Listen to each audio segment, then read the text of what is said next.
एक सच्चे इंसान के जीवन में, एक भावुक व्यक्ति के जीवन में, एक ईमानदार व्यक्ति के जीवन में बहुत अधिक दुख और परेशानियां क्यों आती हैं, जानिए।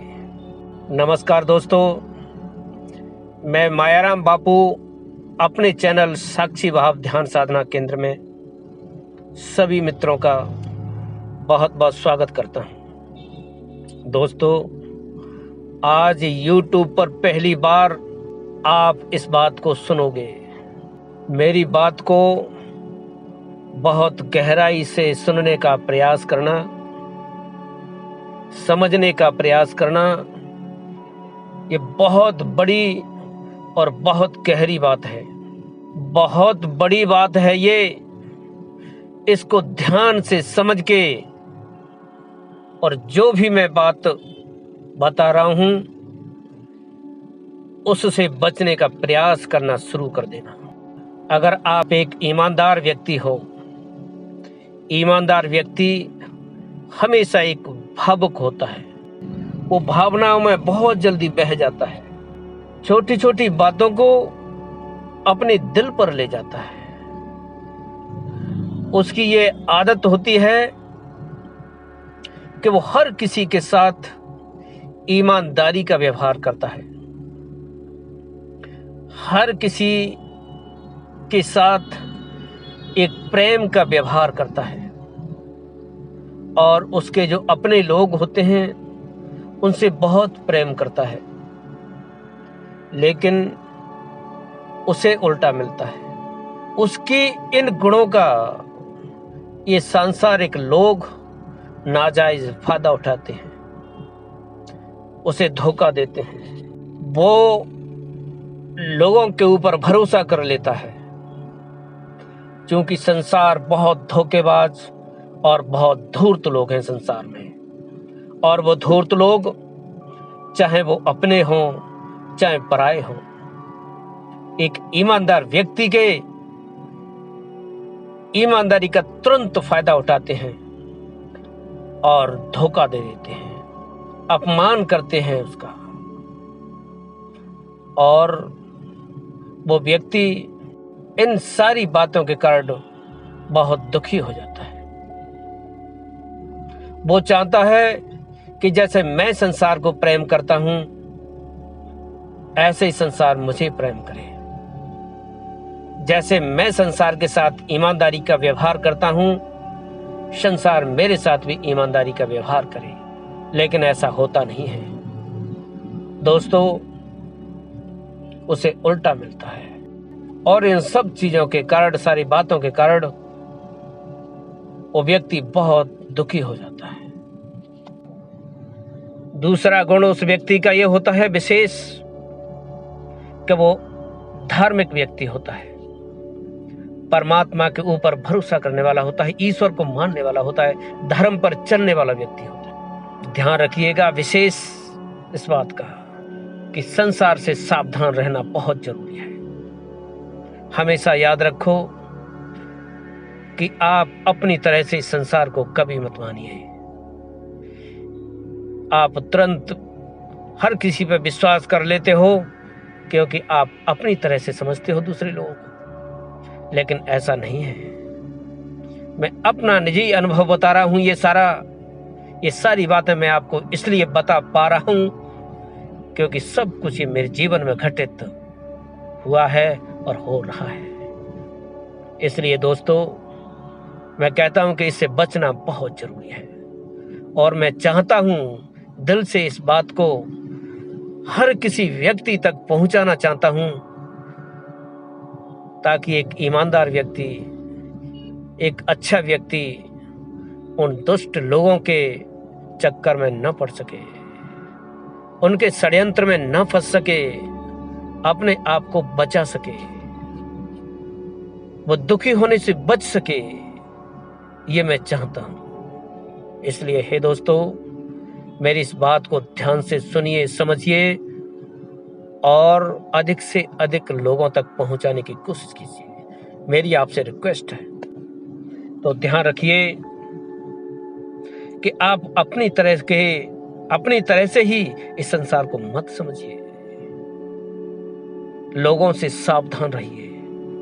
हाँ, संसार में लोग अच्छे भी हैं, पहचानिए, लेकिन पहचानने के बाद उसके साथ व्यवहार कीजिए। और ध्यान रखिए कि इंसान को इतना जल्दी नहीं पहचाना जा सकता है। उसे पहचानने के लिए थोड़ा समय चाहिए। उसके साथ थोड़ा समय बिताइए, उसके साथ थोड़ा व्यवहार कीजिए। एकदम से उस पर आंख बंद करके भरोसा मत कीजिए। थोड़ा शक की निगाह से देखते रहिए उसे, और अच्छी तरह से उसे परखिए। जो सही इंसान है उसी के ऊपर भरोसा कीजिए। नहीं तो जिसके साथ भी आप व्यवहार कर रहे हो, लेन देन कर रहे हो, कुछ भी, चाहे वे कोई भी हो, XYZ, सावधान रहिए और अपनी भावनाओं से किसी को मत खेलने दीजिए।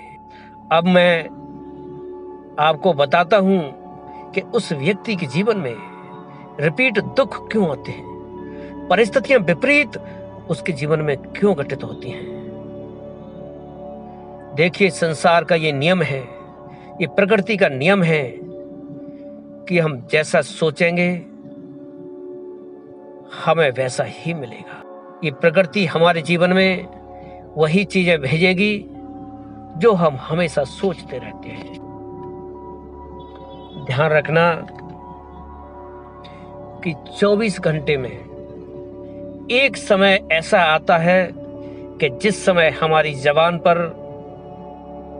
हमारे मन पर सरस्वती विराजमान होती है। वो कुछ समय का होता, कुछ क्षण का समय होता है।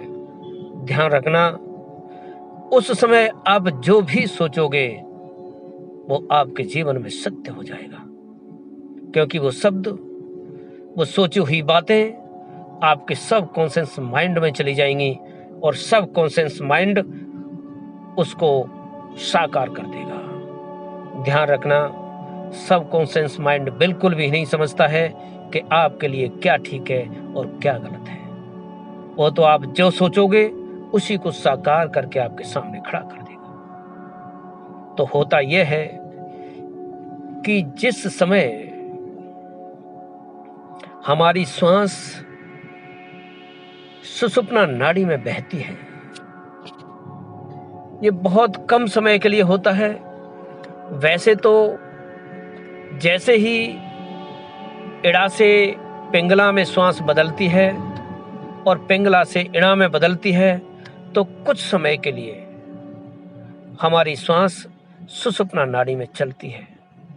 और जिस समय श्वास सुषुप्ना नाड़ी में चलती है, हमारे मन में भक्ति का भाव प्रकट होता है, शांति का भाव प्रकट होता है। हम शून्यता में थोड़े समय के लिए जाते हैं। वो अलग बात होती है कि हमारा ध्यान उस समय अपने ऊपर नहीं होता है, तो हम उस क्षण को समझ नहीं पाते हैं। परंतु हमारे मन के अंदर जो विचार हैं वो अविरल अनंत चलते ही रहते हैं, हमेशा चलते रहते हैं। इड़ा पिंगला का मतलब है कि श्वास बाईं नासिका में चलती है और फिर दाईं नासिका में चलती है। एक दूसरे में जब बदलती है तो हमारे बीच की जो सुषुप्ना नाड़ी है उसमें थोड़ी देर के लिए चलती है। जो धर्म की नाड़ी है, जो भक्ति की नाड़ी है, जो आध्यात्म की नाड़ी है, जो समाधि की नाड़ी है। विशेष ध्यान रखना इस बात का, हर बार वो अवस्था नहीं आती है। जब भी सुषुप्ना में हमारे प्राण बहते हैं कुछ समय के लिए, 24 घंटे में से एक बार ऐसा होता है। वो विशेष समय होता है, विशेष अवस्था होती है। उसी को कहते हैं कि सरस्वती उस समय हमारी जबान पर विराजमान होती है, और उस समय हम जो भी सोच रहे होते हैं, जो बोल रहे होते हैं, वो सत्य हो जाता है। उसके सत्य होने की संभावना बहुत अधिक होती है। तो समझिए आप इस बात को कि एक ईमानदार व्यक्ति, एक भावुक व्यक्ति जिस समय उस शांति की अवस्था में जाता है, शून्यता की अवस्था में जाता है। प्राण जब सुषुप्ना में चलते हैं उस समय वो व्यक्ति और अधिक भावुक हो जाता है, और फिर वो उस समय को याद करता है कि जब लोगों ने उसको धोखा दिया था, जब लोगों ने उसका अपमान किया था। अपने ही लोगों को, जिनको वो प्राणों से अधिक प्यार करता है, वो लोग जब उसका अपमान करते हैं, उस समय को फिर वो याद करता है, और ये सब चीजों को याद करके वो दुखी हो जाता है, और फिर नेगेटिव विचार उसके मन में आना शुरू हो जाते हैं। हे भाइयों, हे मेरे दोस्तों, मैं आपसे कहना चाहूंगा, ये बहुत बुरी स्थिति होती है, ये बहुत बुरा समय होता है कि जिस समय हमें पॉजिटिव सोचना चाहिए, अपने लिए अच्छा सोचना चाहिए, उस समय हम अच्छा नहीं सोच पाते हैं, हम उल्टा अपने लिए गलत सोच रहे होते हैं, और फिर वो बातें सबकॉन्शियस माइंड में चली जाती हैं, जिनको हमारा सबकॉन्शियस माइंड, अवचेतन मन, ये ब्रह्मांड, ये प्रकृति हमारे जीवन में साकार कर देती है। यही मेन कारण है कि एक ईमानदार व्यक्ति के जीवन में, एक भावनाओं के क्षेत्र में जो जीता है, एक भावुक व्यक्ति के जीवन में, एक धार्मिक व्यक्ति के जीवन में अधिकतर दुख आते रहते हैं। उसके जीवन में बहुत समय तक खुशियां नहीं आ पाती हैं। हे दोस्तों, इसको कुछ तो हमारे समाज के लोग जोड़ देते हैं पिछले कर्मों से, पिछले जन्मों के कर्मों से। पिछले जन्मों के कर्मों से इसका कोई लेना देना नहीं है, पाप और पुण्य से भी इसका कोई लेना देना नहीं है। क्योंकि हे दोस्तों, अगर पाप और पुण्य से इसका मतलब होता तो आप एक बात बताइए कि जो लोग पैसे वाले हैं, जो धनी हैं, जो बड़े बड़े लोग हैं, क्या उनके जीवन में दुखित घटनाएं नहीं आती हैं? क्या उनके जीवन में परेशानियां नहीं आती हैं? क्या उनके यहाँ लोग बीमार नहीं होते हैं, लोग मरते नहीं हैं? क्या एक्सीडेंट नहीं होते हैं उनके यहाँ? क्या नहीं होता है उनका? सब कुछ होता है। फिर वो तो फिर बड़े पापात्माएं होती हैं, पुण्यात्माएं होती हैं, उनके यहाँ तो कोई पाप होता ही नहीं, फिर उनके यहाँ ऐसा क्यों होता है? हे दोस्तों, मैं कहना चाहूंगा कि सुख और दुख से हमारे पिछले कर्मों का या पापों का कोई लेना देना नहीं है। ये तो सिर्फ हमारी सोच के ऊपर डिपेंड करता है। जैसा हम सोचेंगे वैसा ही हमारा जीवन बनेगा। इसलिए हे दोस्तों, इस बात को उतारिए अपने जीवन में कि आप हमेशा हमेशा वो सोचिए जो आप चाहते हो। आप हमेशा हर समय वो बोलिए जो आप चाहते हो, यानी पॉजिटिव, सकारात्मक। और सकारात्मक वो होता है जिसको बोलने से, जिसको सोचने से हमारा मन प्रसन्न हो जाए, हमारे अंदर खुशी दौड़ जाए। और नेगेटिव वो होता है जिसके सोचने से, जिसके बोलने से हम दुखी हो जाए, हमारा मन खिन्न हो जाए। तो ऐसी बातें कभी मत सोचिए, चाहे कितनी भी विपरीत से विपरीत परिस्थितियां आ जाएं आपके जीवन में, फिर भी अपने आप को संभालिए, अपने आप पर कंट्रोल कीजिए और अच्छा सोचने की कोशिश कीजिए। और ध्यान रखिए कि जिस व्यक्ति ने आपको धोखा दे भी दिया, जिस व्यक्ति ने आपका अपमान कर भी दिया, उसे दिल से माफ कर दीजिए। कभी मत सोचिए उसके बारे में, क्योंकि अगर आप सोचोगे तो उससे नुकसान आपका ही होना है, उसका कुछ नहीं बिगड़ना है। इसलिए उसे दिल से माफ कर दीजिए और ऐसे धूर्त लोगों से हमेशा सावधान रहिए। हे दोस्तों, उम्मीद करता हूं आप इस बात को जरूर अपने जीवन में उतारोगे और फिर अपने जीवन को खुशहाल और खुशियों से भरने का प्रयास करोगे। अपना ख्याल रखिए। वीडियो को यहाँ तक सुनने के लिए बहुत बहुत धन्यवाद। Thank you.